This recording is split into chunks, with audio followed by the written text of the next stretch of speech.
Well, welcome to the third episode of ULI Trends podcast. We're excited to have you as part of this series. I am your host, Terry Klug. Now, with my recent marriage, though, going forward, I will be known as Teri LaSpina. This podcast series is intended to be a lead up to the key topics and themes in our industry to ULI's Trends Conference, hosted on November 12th of this year at the Hyatt Regency in downtown Salt Lake City. So we're really excited for you guys to be engaged in that. Today's series will focus on rural development and land use in the state of Utah with Kaden Figgins, Director, Planning and Economic Development of Garfield County, and Kelly Stowell, the Executive Director at the Center of Education and Business and the Arts in Kanab, Utah. Welcome, Kaden and Kelly. Thank you. Glad to be here. Before we dive in, could you please introduce yourselves, share a little bit about your county and what makes it unique, and walk us through how each of you got into economic development and what keeps you motivated in this space? Who do you want to start? Why don't we start with you? Yeah. So I've been with Garfield County for 7 years now, and my background was actually finance. I grew up in Panguitch, which is in Garfield County, went to school in Southern Utah, and when I moved back, it was just the plan was to wait tables at Bryce and then probably end up in St. George. This job opened up, and I kind of read through the description and looked at the economic development plan and saw some things that I agreed with, but also some things that I'm like, I don't feel like that's the right direction. So I said, what the heck, I'll apply, and somehow got it with virtually no experience. And here we are 7 years later. And I love it. So, yeah. What's the most unique thing you've learned in that process, those 7 years?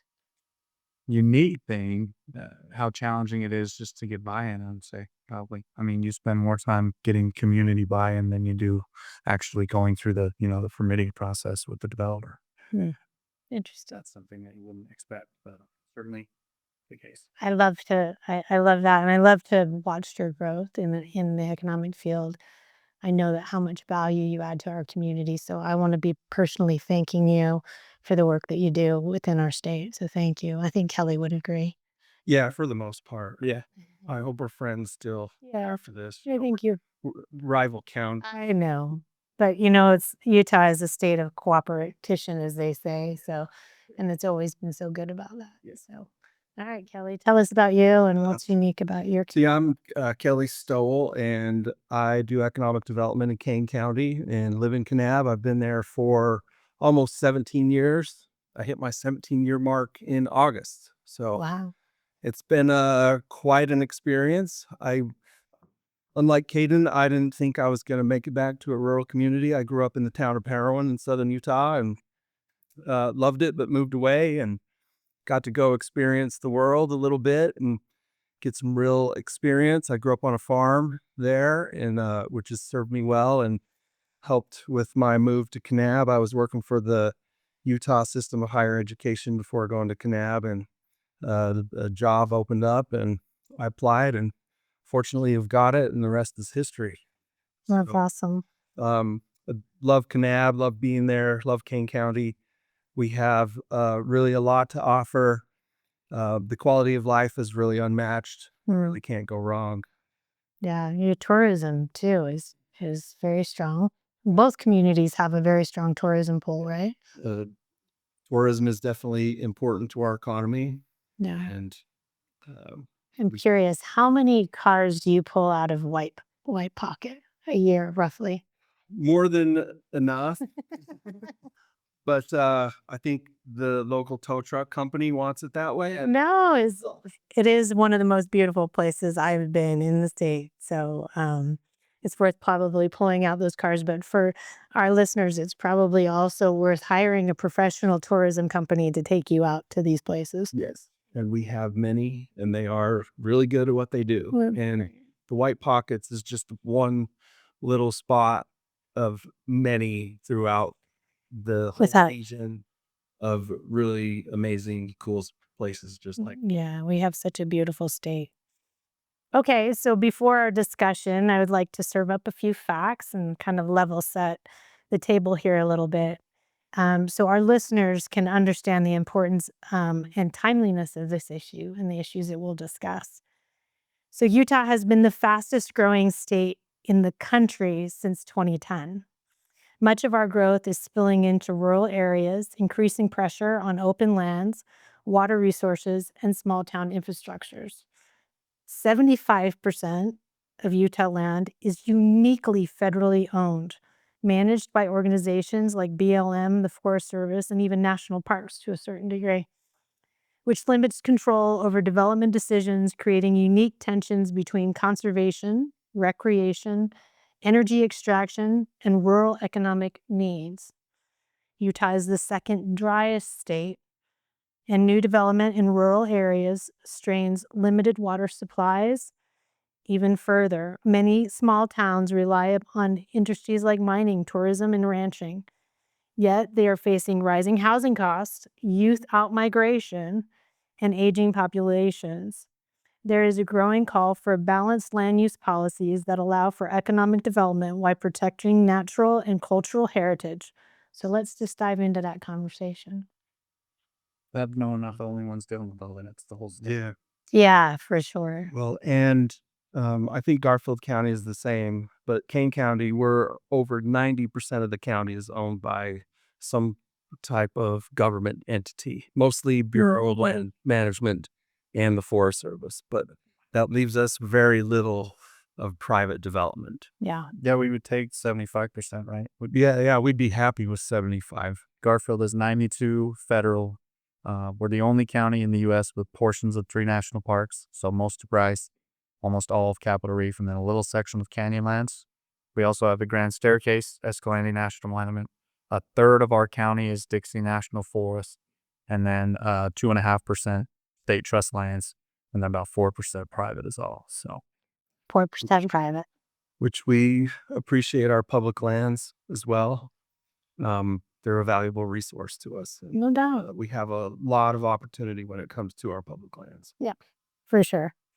Okay, so from your vantage point, we've kind of set this table at how would you describe the current state of rural development in your region? And what is changing most? And Kelly, I'm going to let you go first this time. The current state in Kane County, I would say it's really strong. In all the time that I've been there, I can think of a lot of real estate buildings that's open, no tenants that now have tenants. And to me, that's a sign that the economy is really strong. We've got a lot of developments in the works for residential. Like you said, tourism is really important to our economy. So we have a ton of growth with tourism, a lot of businesses that rely on tourism. We talked about the guides. We have lots of guides. But right now, things are really strong. We hope that it stays that way. Right. Okay. Yeah, I would say, similar. I don't think we're growing as rapidly as Kane County and Kanab, at what they're experiencing. I personally would be supportive of that, but I think I'm certainly the minority in my county. You see a lot of, there's probably more residential growth than commercial right now, and I think a lot of that is barriers, whether that's infrastructure or local buy-in. But we've got one subdivision on the north end of Panguitch that you've probably seen 50 to 60 homes in the last 4 years come up there, which doesn't sound like much, in the urban sense, but in Panguitch, that's like 10% of the entire town. Yeah. Just out of nowhere. So you're seeing a lot of that. We talk about, I think the challenges are pretty similar across the state, in terms of infrastructure, and there's never enough housing and things like that. But one thing that's interesting in rural Utah, I think it's the same in Kane County as well, is we have 1G fiber optic internet to almost every home in Garfield County. Even ones that are 10 miles down a dirt road have 1G fiber. Better internet than downtown Salt Lake City. Is that Utopia, or who's providing us? South Central. South Central. Okay. We've had it for years. Yeah, maybe years. South Central. So, there's this huge, I see the emails, the Utah broadband and how difficult it is. Even our neighboring county, Beaver County, like they're desperately trying to have. Yeah. We have fiber. We're talking about Bullfrog and Tigaboo Lake Powell. People don't even know where that is. They have fiber. That's Like, fantastic. so we have some good things. I even see, we have some newer apartments that have vacancies. So, and that's a whole other topic, affordable housing versus something that Right. people can actually afford. Do you guys both have power in your communities? Yeah. We share this There's a gerbil on a wheel. Runs the internet and all that. And Garcane, right? Is that Garcane County? yeah, we have a great power utility. So you have power availability too? Mm-hmm. So Garcane is like a co-op, and it's literally what they did was they combined Garfield and King counties. So in Garfield County, Panguitch is on Rocky Mountain Power, and Panguitch Lake is, and that's the end of that grid. And then everywhere east of that is Garcane. Okay. And like up in the Bryce Canyon area, for example, they won't supply the transformers, and they'll tell a developer a transformer for a commercial project is 2 years out.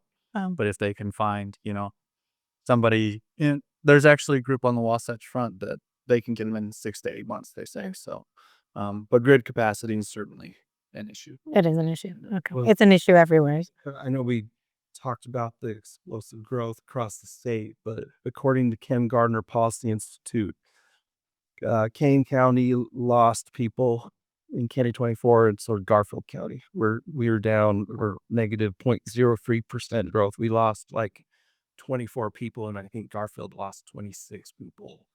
So And what's your insight on that? Like, why are you losing people? I'm just curious. I'm not sure, and I haven't looked into the data a whole bunch, Yeah. but just more depth than Yeah. birds. That would be my guess. We have aging populations in running It communities. feels like there's tons of growth everywhere. Yeah. But the data is telling us that Yeah. there isn't. That's interesting. So Maybe some data reckoning might need to be coming to a town near you. Okay. So thank you for those insights. I appreciate it. Utah is one of the fastest growing states, as we've discussed. How is that growth being felt in each of your communities? We've touched on it, but I'd like to hear more. yeah, I think I just kind of talked about that and how it feels like there's lots of growth and lots of new housing. It mostly residential, not a lot of commercial, but some. If it's commercial, in Kane County, it's been tourism based, and we have several resorts that are going in that are new, which depending on who you ask is a good thing or a bad thing. But I think overall it's going to improve tourism, Yeah. more tourism offerings, and we're seeing Amangiri, which is Yeah. a really high end resort in Amazing. eastern Kane County. They're growing and expanding with a couple new projects in Kane County, and Great. along with another resort just south of town. So we're definitely seeing the growth. Along with some other large housing developments, we'll see how these houses sell and how it goes over the next few years. Like Kaden mentioned, housing affordability, attainability is an issue in Kane County as well. So affordability and attainability are both in Kane? We don't have it. Okay. It feels like everything's really expensive, but it seems like prices are coming down. I mean, compared to the same time last year, there's more inventory. Interest rates are lower, but it seems like real estate sales are a little stagnant. Yeah, we're starting to see that. How about you? I think land use, regulations can maybe attribute to that a little bit as well. Take Anguage City, for example. They have decided to basically stop short-term rentals. I know it's kind of an issue in Kane County. You guys have, I think, over 500 just in Kanab and over 1,000 in the county. Yeah, there's about 1,200 vacation rentals countywide and about 1,600 hotel rooms. So we don't have that problem. Panguitch City has 30 right now in the whole city. And 2 years ago, they had like 80. And so I feel like it's naturally kind of controlled itself. So they put a cap, and then they feel like the city does that it would help resolve the housing problem. But one issue I think we'll see is, you have a teacher making $40,000 a year, and they're supposed to buy a house for 400. It doesn't It doesn't. So we can stop here. We can be 600. I know. Yeah. But we're not going to be able to purchase the home still, or even rent it for $1,000 a month. Yeah. So yeah, we're seeing, I think, a lot of homes be purchased. I've never seen a house sit on the market in Garfield County for longer than a month in the last 3 years. But it's not somebody moving back. It's either a second home or they were buying it to turn it into a short. Yeah, we have a lot of second homes in Kane County, especially around Duck Creek and the Cedar Mountain area. Yeah. Which, on one hand, we love them because they pay a lot in taxes. They pay a much higher rate. We have some of the highest paid teachers in the whole entire state. And that's all because of our second houses. So it's a good thing. And it's mostly people from Vegas or from wherever that go there twice a year, a couple times a year. And so they're really not a strain on infrastructure or water or power. Yeah. And it actually helps in that, right? When they're not being utilized full time. But it does take, it's a unique problem. And I think that you have to balance the pros and cons of those second homes and taxes structures and think creatively for your community as a general rule of thumb. So we've touched on this. You're seeing second homes. What area are you seeing the most development? What sector? Is it second homes, mixed use, industrial? What are you really seeing in? Yeah, I mean, probably more residential than commercial in terms of the amount of structures and kind of the overall footprint, but very similar to Kelly and probably maybe even a little bit more. And we definitely learned this through COVID. Garfield County is almost entirely dependent on tourism. Yeah. Which again, that's where our bread is buttered. So I will never be the economic development director that's like, hey, we have to totally diversify. That would be great, but we're not ever going to be, Lehigh, where you're going to have this whole tech hub. We're not Silicon Slope. We have Highway 12, which is arguably the most scenic highway in the world. But because of the scenery, it also comes with kind of the harsh terrain with tunnels and steep cliffs. So manufacturing's out. You can't get, we have no rail in the county. So tourism is kind of our world, especially with the federal land percentages that we have. But also I talked about the fiber. We are seeing a lot of people come and do, the work from home. And they're, making, we have one accountant in Panguitch.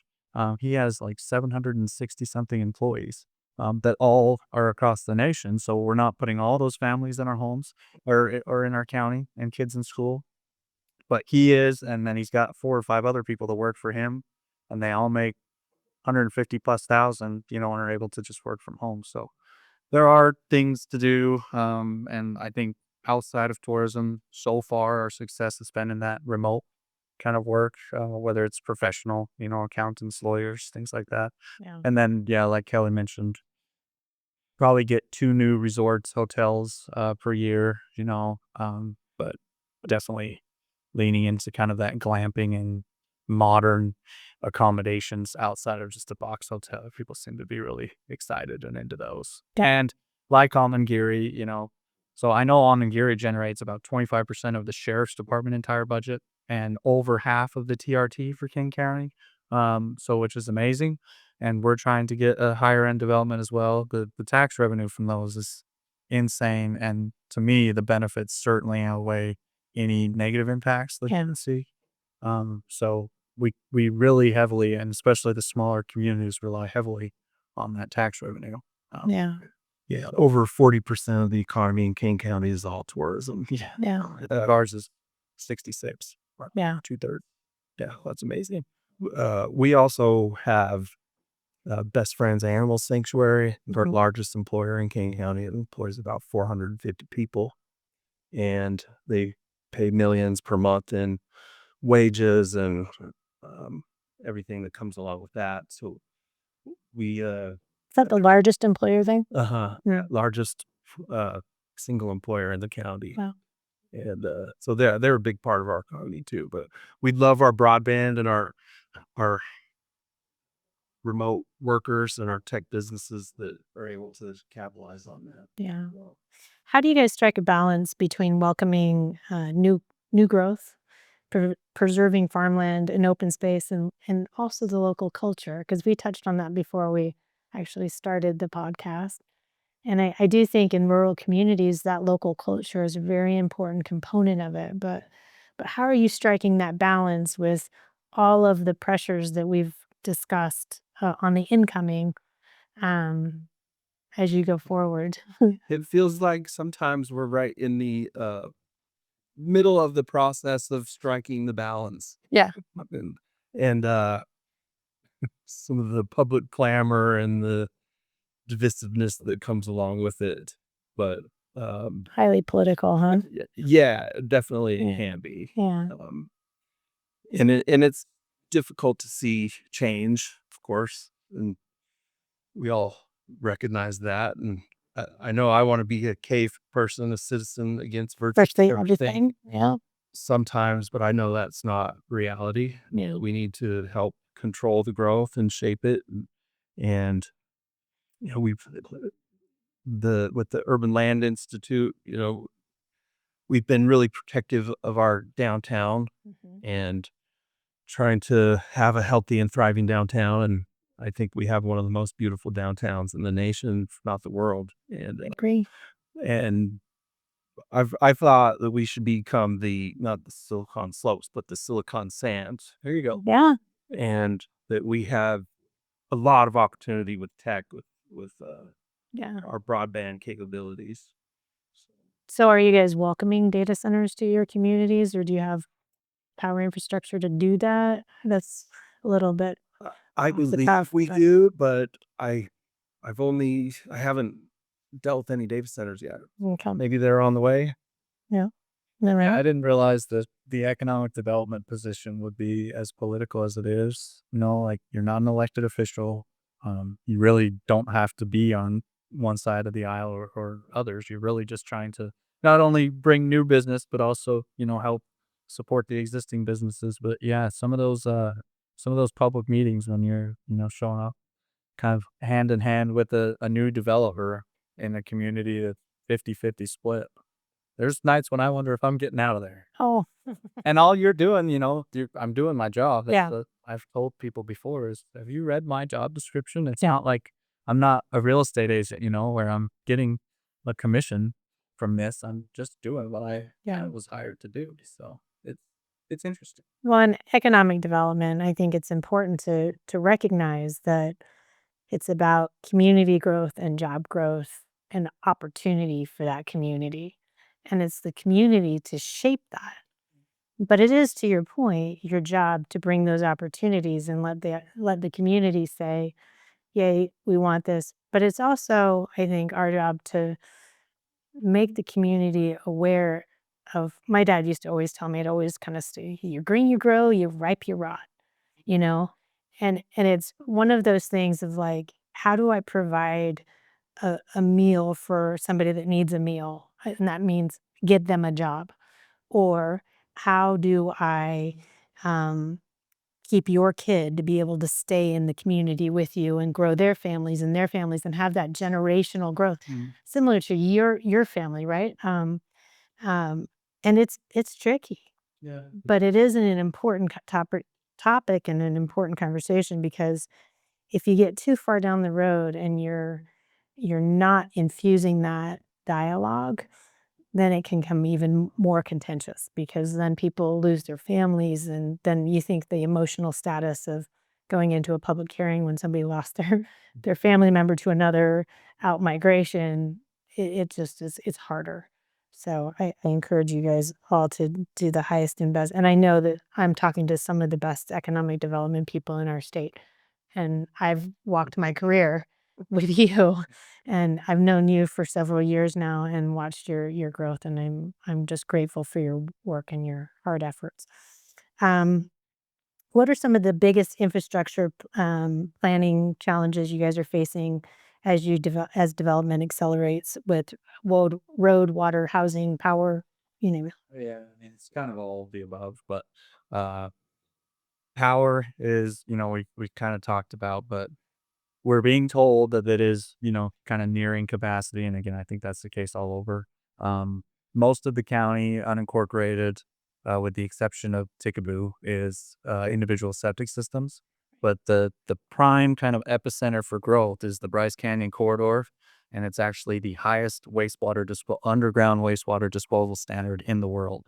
So a conventional septic system treats to 60 milligrams per liter of total inorganic nitrogen. The standard up there is no more than 2.5. Wow. So that's basically, that's 4 times cleaner than drinking water. Wow. So we have a new hotel that's the Spring Hill Suites that's, very near completion. Under canvas as well, had to do that. Just the septic system alone with nothing else, $1 to $4 million, depending on the size of the septic. Yeah. And it's actually never been done before, not only in the state of Utah, but in the world. That Wow. standard has never been met. The closest thing is Malibu, all those homes right there on the Pacific coast. They ultimately, that wastewater gets into the Pacific Ocean, and they treat down to 5 milligrams per liter. So this is twice that. Wow. And then water. There is every drop of water in Garfield County, with the exception of kind of over by Escalante. Every other drop of water in every other region is owned by somebody. So you can't go to the state and purchase water. You have to buy it from a farmer or a real estate agent, and they're just not willing to sell. So everybody worries about, becoming the next, let's say it, Moab. We can't. We don't have the water. We don't have, first of all, the weather, and we don't have the land. Like Penguin City is surrounded on 3 sides by federal lands. So the infrastructure for sure, is not only just challenging and costly, but in some cases it's not possible. It doesn't exist. So that kind of keeps your culture intact, right? Yeah, it does. But then there's certain areas in the county where the town actually owns more water than like some other communities combined. And they're only using like 5% of it. So some in the incorporated areas, infrastructure is not near as challenging as the unincorporated. As unincorporated. Yeah, always the unincorporated areas. And so in addition to all the things you mentioned, roads, water, power, one that's really been coming up a lot and a big issue for us in Kane County is fire protection, especially in the unincorporated areas. With all the growth that's happened, people are having issues with insurance and trying to find solutions to provide fire and emergency medical response to the unincorporated areas. And that's been a big challenge, and really trying to figure that out, come up with a good model for these areas that have had a lot of growth to be able to provide that. So people can actually get insurance on their homes. Well, that's a good. problem. But yeah, water's always an issue. Roads are always an issue. We've always had, I was reading 100 years ago, we had road problems. The roads weren't good. Yeah. We'll probably always have those issues. Yeah. I know I've tried to get the exact numbers because it's shocking to think about, but I know the Garfield County Road Department, we have over 2,000 miles of roads that we maintain, and we have 13 employees. Wow. So people that live, 4 hours away from Penguin are saying, "Hey, it snowed 30 minutes ago. Why aren't my roads plowed?" Well, so we've Give it the minute. we've taken the Kane County approach, which is, it's very controversial to the public. But when you think about it, you in a sense have to run your county like a business. We can't just rely on all these subsidies. So I think you guys are under the same agreement as us. Most counties, even urban counties, for B road funds, like the roads that pay, or the funds that pay to maintain roads, it's a formula based on population and, road miles. In our counties, I think you guys are the same as us. We're under a whole harmless agreement where we get the same amount of money. It doesn't matter if we grow 15 times in population or if we take on 100 more miles. We get the same amount of money. So it doesn't make sense for us to take on another road until the formula changes. And that's a federal change. That's not like going to the commission or the legislature. That's a federal change. So Kane County started this, and we've kind of adopted it as well. All new subdivisions, even if the developer paves the roads in gold, they're maintaining that. They're maintaining. We can't do it. It's responsibility. Yeah. So we started that in 2021. And how about our other road issues like RS-2477, who actually owns the road and who should be doing maintenance on the road. And if we've got hundreds of roads that are in litigation to figure that out. So are you seeing the local planning and zoning tools keeping up with pace of change in your communities? Or do you feel that I think we've chatted about it, but you feel that they're under-resourced? We're always on that Right. research. And I would say that's actually the most powerful economic development tool I have in my economic toolbox. yeah, Because I think I'm one of the only, if not the only, offices in the state where I am the planning department and the economic development department, and usually those two. Marlon Eldred, when he has that economic development 101 class, there was an entire day on working with your planning department, I'm like, well, I think I got that covered. So I've actually not right hand, left hand. Yes. not in a in a bad way, but in a good way with the planning commission, the public's and the county commission's support. We've had developments come in, like under Canvas, for example. We were the first county in the state to adopt a glamping ordinance. And so we had that adopted. Under Canvas came in and said, that's going to be very restrictive, with how we're supposed to do this. So we changed our glamping ordinance, for everybody, not just under Canvas. But we've actually used our land use regulations as incentives Right. in a roundabout way. That's awesome. Caden's probably way closer to the planning and zoning side of things than I am, because I don't have to necessarily deal with those things. But it seems like the legislature in the last couple of years have taken away local control in a lot of ways. And I don't know, kind of marginalized local planning and zoning. We have the town of Willow that is using some legislation that passed last year that is a way for, if we want to get into the real controversial stuff, it's created a pathway for towns to bypass planning and zoning or developments to bypass planning and zoning to become a municipality. And we have one of those developments trying to go in Kane County. So that's something that I've noticed. I don't know. No, I kind of look at it. I think being involved, here's an alliance plug. Will you tell everybody that I did? Yeah, I did. I saw it. Yeah. Utah Alliance. Part of the benefits that I see of being the alliance. It's one of the only groups in the state of Utah where you have the public and the private sectors come together and you seriously, the Bryce meeting that we had last summer. It's like, so great. Yeah, some good hard conversations, and there's some speakers there. They're like, what the heck did I sign up for? Yeah. So I try to look at it on both sides, and I felt personally that, we probably wouldn't have some of this legislation if our planning commissions and maybe some of our councils and county commissions didn't intentionally drag their feet. Yeah. So I feel like maybe the legislature's been hamstrung, and obviously there's a lot of developers in the legislature, but one of the changes, where they basically expedited the subdivision process and created a local land use authority in Garfield County, that's me. So now I can review and approve a subdivision plat in 48 hours. And it used to take So administratively, some of these changes have been really popular. Yeah. So I see both sides. But maybe some of the other policies haven't made life easier. Okay. So what role should state and local governments play in rural economic development?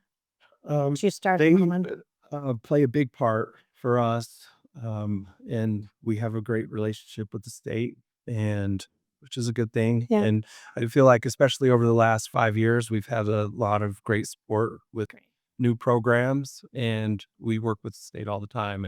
And they've really tried to empower the counties to really execute and write our own, do what we need to do locally for economic development. And they've tried to really enable and empower that. That's been a good thing for us. That's awesome. Yeah, I think obviously support, my phone, my office phone forks to my cell phone, and I'll pick it up on a Saturday at 10 p.m., especially if it's for a project, because that's what excites me. So I really think that we need to be there because, oftentimes the developer is out of state or out of country even. They don't know the local rules like we do. So that's our job, is to help them. And it really helps everybody. But also, some regulation is obviously, necessary. I think, we haven't talked about Penguich Lake in my area, but Penguich Lake is similar in elevation to Lake Tahoe. It has all the same, kind of inlets and everything, but yet the water is kind of a muggy brown. And it's because every cabin, there's 600 of them around the lake or on septic going right into the lake. Oh, And so if we don't come in and impose regulations, all of our kind of things that we love, some of our recreation facilities, aquifers, would be jeopardized because it's not always going to be in the best interest of the developer to do something just because, we have to have. you have to have that regulation. I totally agree. Definitely go swimming. I wouldn't you happy to I was like, duly noted. No, it's a bad deal. It's fine. Oh, red.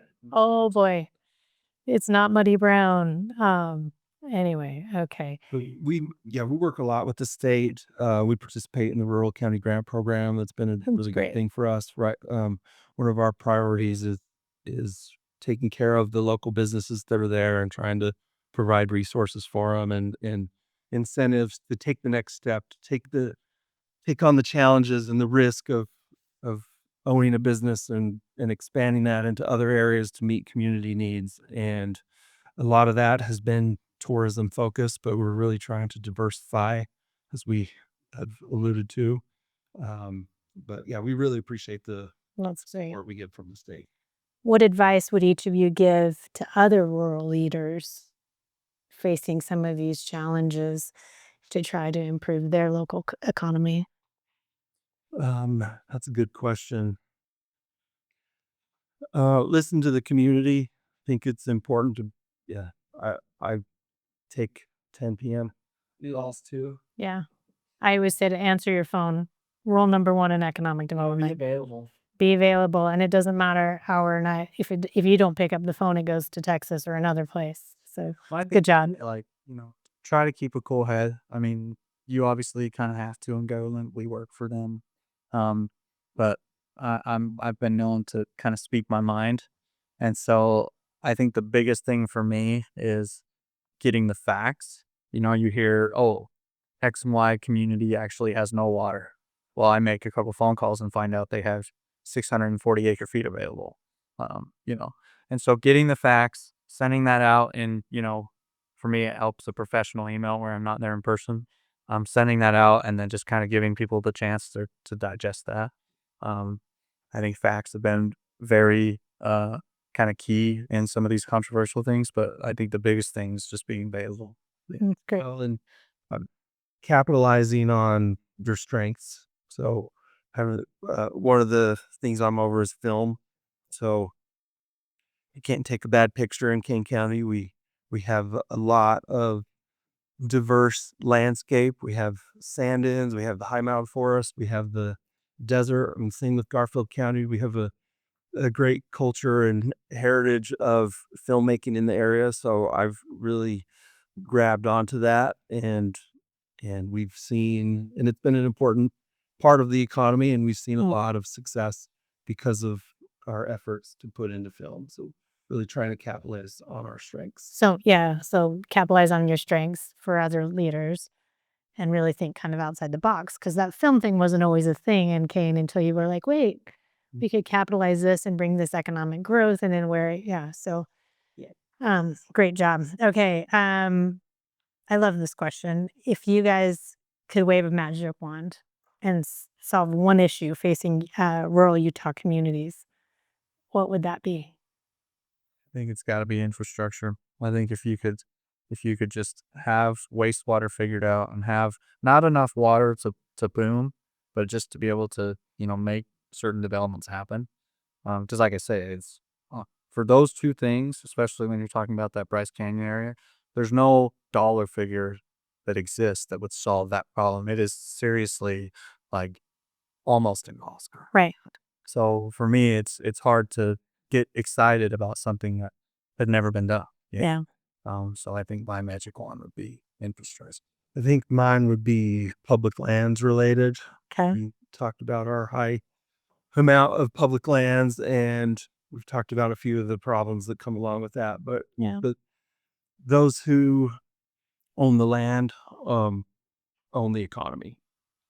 And so you think feds on your economy? Is that what I'm I saying? think to a large degree, yeah, absolutely. Okay. I could use the example of Zion National Park, for Yeah. instance. And if Zion National Park closes, that has a negative impact on our tourism. Right. And so we're really trying to hedge against that. And we're trying to, I mean, I just say we should make Kanab into the national park itself and get people to just forget about going to Zion. And then we should have the trails and Yeah. all the infrastructure that's needed to support the Yeah. people coming to Kanab instead of Zion. But Yeah. we're trying, we've got the East Zion initiatives. It's going to be a big deal. It's going to be great. That'll be awesome. Discovery Center is being built now. We just got our first mile of trail put in, Fantastic. and so that would be, That's at all gonna our be- roads issues solved. It's going to be great. And I mean, we'd love to have access to our natural resource again and our timber and being able to produce things locally. Yeah, that's great. What are the biggest opportunities you see for economic growth in rural Utah right now? We have a lot of opportunities, I feel like. And I know it's easy to focus on the negative sometimes, but we can come back to broadband. That we have a lot of opportunity there. I mentioned film. That's a big one for me. I think there's more products and streaming platforms in the world right now, and we should have things going on in Southern Utah all the time. And we want to be there that when the German Love Boat, the longest running TV show in the world that started in the 80s, when they show up with the script, we're ready to go with whatever support and resources that they need, whether it's permits and sheriff's trucks or whatever it is. Outdoor recreation is a huge opportunity for us too. We do a lot of trails development and trying to get better access for all user groups, whether it's ATVs, hiking, biking, whatever Horseback. people like to do, horses, Yeah. all of that. We It's great. are a mecca for all of those things. Yeah, I think ours. So Kelly kind of briefly mentioned that rural county grant program. We've actually utilized some of that funding to do like an economic development marketing campaign. And again, it seems like everything I maybe touched is controversial, but that one is kind of hard because I feel like it's very important for us. But some of the residents are like, "Why would you promote this as a place to move here? We don't want people to move here." But it was such a cool campaign. We're actually not even close to being finished with it, but what you do is it almost starts off like a tourism marketing campaign. You show all the things that we have, not just the national parks, but the outdoor recreation facilities. And then you're like, hey, this is 20 minutes from where you could live, and then we show our downtowns of, kind of the camaraderie, with kind of the local culture. And I feel like that could be a really cool campaign. But I understand that we would have to be somewhat careful with that because, I mean, you don't want waves of people, but man, we got to have something. I mentioned it before the podcast, but Garfield County actually has less kids in K through 12 public schools today than we did 150 years ago. So that's not a sign of, stagnant or no growth. I don't know what is. So yeah. But we have between Garfield and Kane some of the most amazing, facilities. The Grandview Trail is one of the coolest trails in the world, and it's equestrian, biking, hiking, and about 50% of it. We just spent the last 2 years getting it reopened. Wow. It's on the Dixie National Forest, and about 50% of it just got wiped out from. I was going to say, they're probably on fire right now. Oh no. Probably 1,000 hours of labor. Oh, so hard. The pioneers had it hard, and I think in some cases the rural communities are pioneering the next future of those communities, and it's hard work, and I have full-blown respect. Yeah, and you have an older population that have been there and they don't want change, and then you have pressures to change, and where does that meet in the middle? So I understand the complexity. We have a lot of new people that move in and then they just want to close it off. Where we came from, we go, no, we don't do this. Yeah. But it is so funny, and I've actually learned this a lot and seen this firsthand through the Alliance. Like rural economic development and urban economic development probably could not be more opposite of each other. Yeah. Usually you're in downtown Salt Lake, the infrastructure's there. You're kind of working on the land use side, just trying to get all the permitting and zoning through, Yeah. and then you're home free, and on ours, it's like, that's easy. I can cover that. I just need a pipe, to put some Yeah. other things. Yeah. Or Yeah. employees. Yeah. Or Employees. I mean, it is complex and it is very different. Yeah, it's great. And you can't treat them the same. What does a healthy, thriving rural Utah look like for you in 10 to 20 years? I want both of you to answer that. it'll look exactly the same as it does now. Really? Good job. I would say if I want to go back home, then I'll say that. Because sometimes it feels like we're the only ones that would like to see economic development and growth. But growth is interesting. It doesn't Right. mean, doubling in size. That's right. Like, again, Kanab is actually the perfect thing for me that I always come back to. And Kelly's probably thinking, no, it isn't, because I was on a virtual town hall call like a month ago. And I don't know what I said, and I don't think I meant it. But Kelly texted me, hey, take it easy on Kanab. Like, you're really railing us right now. But I actually were saying you didn't want to become Canal. I actually am saying that when I look at Penguins, like, what would I define success for Penguins? And maybe it's not as big as Kanab, because you guys are probably 2 or 3 times our size, but Kanab has 2 grocery stores. They have where they can compete for prices. And that might not sound that important, but it's actually cheaper for me to drive 1 hour one way into Cedar City and get groceries and fuel and food and everything than it is to shop at the local grocery store. And I love the local grocery store. Yeah. But you can't justify $12 for a gallon of milk or a box of cereal. It just, Right. you know. So I think success for me would be, to have a couple more stores, and not just Penguins, but all of our other communities. And honestly, again, it doesn't sound like economic development, but for us in Garfield County, we kind of have to lean into tourism. Yeah. And support it. And again, we can control it, and we can decide what things we want, but we're always going to have tourism. And honestly, I feel like Garfield County is probably 15 years behind King County and 30 years behind Washington County and Zion in our tourism facilities and amenities. So it's coming. So you have room to move. Yeah, we have and a vision behind it. Yes. Yeah. No. Zion has 40. Yeah. So Yeah. I mean, overall, we want to, in 10 to 20 years, we want thriving communities with things that are happening. We driving downtowns, a thriving business community, people that want to live there, that want to be there. No. Also, I think success would be the fact that your children will physically have the ability to come back. To stay. Yes. Yeah. It's a big one. Yeah. I saw it when I lived in Virginia. We were losing all the young people to other southern cities. And I started the Young Leader ULI program in Virginia because I wanted to capture them. And I wanted to say, hey, and so connecting them to the developers and the community leaders and getting them entrenched in that was super important. Well, I want to thank our audience. I want to thank you both for being here and sharing your insights.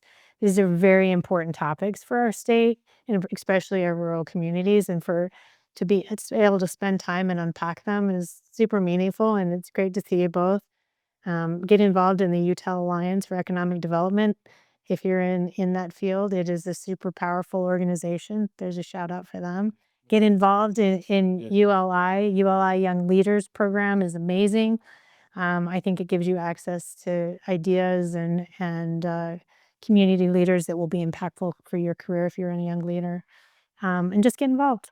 Yeah. Come be a part of the built community. We just encourage everyone to come visit us in Penguins and Kanab. Yeah. To Garfield and Kaden. 2 of my favorite places in the state. Yeah. So Come out to White Pockets. I've been out there and I will come again. All right. Okay. We won't even explain what it is. I know, right? You have to look it up, and You will be like, wow, what is this place? It is so amazing. alien landscape. It is an alien landscape with so many different historic pieces to it as well. It's actually in Arizona, but to get there, you gotta go. That's right. Okay. All right. Well, thank you guys. Thanks for being with us today, and we look forward to seeing you on our next podcast. Thanks.